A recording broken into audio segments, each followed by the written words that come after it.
另外一方面就让这些群众去自动的帮你在展场内打广告，你还不用请工读生他们拿牌子走来走去，可能还会被大会规范说，你不能这样子弄，你可能要去申请什么，可是是观众自己背着这样的，所以他们管不到。这跟去动漫展的时候，就看到大家都背了一个超级大纸袋，然后上面都是当季最红的作品的图片，然后就说：“干他的图片，我好想要！”在哪一摊就说：“不好意思，你那个袋子在哪里来的？”哦，我刚去你就讲出来吧。OK 的。好气，可以，不就一样吗？为什么要做这种事？没有。然后那个纸袋，重点是那个纸袋每次看了都很想要，然后他就说：“哦，你要买499才会有那个纸袋。”我说：“哦，你要买这个福袋才会有这个纸袋哦。”然后就想尽办法凑了钱，然后去买那个袋子，然后买回家之后根本不知道收哪里。你知道我家有2个箱子哦，然后都把那些纸袋折得扁扁的，就这样把它列起来。对，然后每次想到大扫除的时候，就说：“哦靠，我要装回收啦！”然后就把那个袋子拿下来，不行，上面有冰杖，不能送，然后再换一个。不行，这边有2公升水，不行。然后就会有一堆很多纸袋啊。然后重点是排队的时候他很给咯，排队的时候很给，因为它太大了，你知道。然后你要转弯也不是，然后排队的时候就是前面那个是脚穿的袋子，然后后面那是东丽的袋子，然后就会一直袋子之后全部打架在一起，you know？ 对，就人可能可以排队我知道了。现在因为疫情的关系，大家需要保持那个正确社交距离，然后就用这个纸袋来帮你规范好。那个纸袋是不是大概宽75公分啊？所以可能2个纸袋就有150。对，高大概50吧，45到50左右。就刚好前面那个人的纸袋跟你的纸袋这样2个凑在一起就是150，完美那个防疫社交距离。不是这样，而且。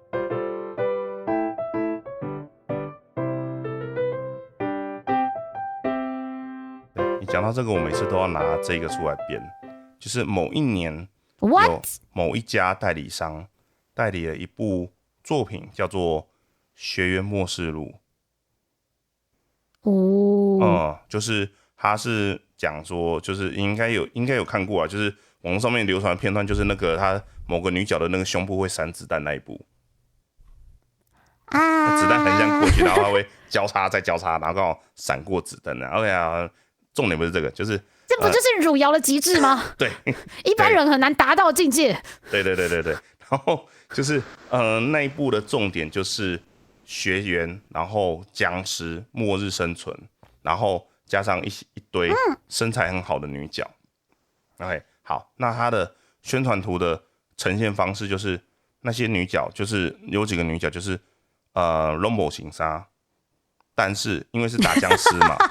没有，他没有漏点，因为他没有打僵尸，他都在打僵尸嘛，所以到处都是血，所以他身上就是那个图上面就是用血的那个喷溅去遮住了他所有不应该出现的部位。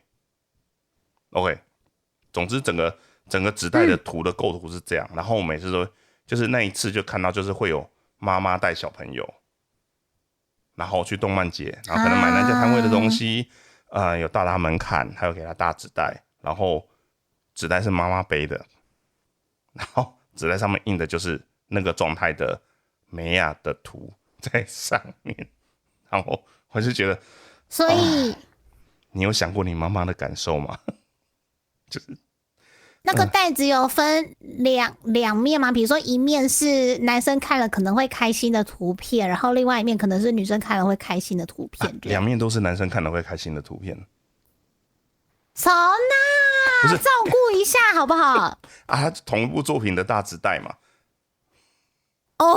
对，然后我每次讲到这个，我都要拿这个出来编，我会觉得，真的是那个场面真的是太有趣了。然后妈妈就是还一边念那个小孩，你到底还要买多少？你看那个东西已经不是买过了吗？家里不是有吗？然后背着那个《学园末世录》的大纸袋这样子，而且很有趣，那个画面真的是很难以形容。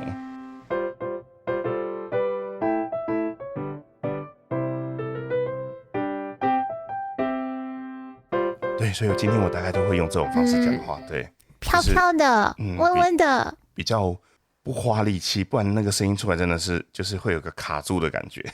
这样想起以前有一个广播，什么什么时间，就大概2-3点的时候会播，然后就陪大家写功课的时候，那个主持人的声音也是温温的，然后一点点飘飘的，然后柔柔的。莫非这一集的艾蕾丝老大要走这个路线？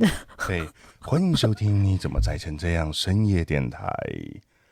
那我今天反正就是大概类似这种。讲到这个，我才想到前一阵子我就看到有一个 podcast 的频道叫做我忘记它正式名字叫什么了。总之就是它的取名很像，就是让某某某陪你睡觉，陪你入睡。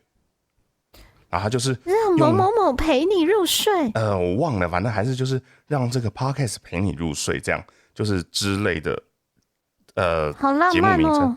对，然后它里面点开来，它就是这个频道是为了让大家能够放心入睡的频道。如果你可以听到睡着，那么就是打到，然后就开始念故事，然后很慢，很慢，真的超级慢的。然后好，原来这样也可以开一个频道，不错，我觉得这 idea 很棒。老实讲，好像有一点需要就是它的市场。对，我是觉得这个 idea 真的是太棒了，就是完全是称赞的意味，你知道？虽然说感觉上很强，可是完全就是称赞的意味。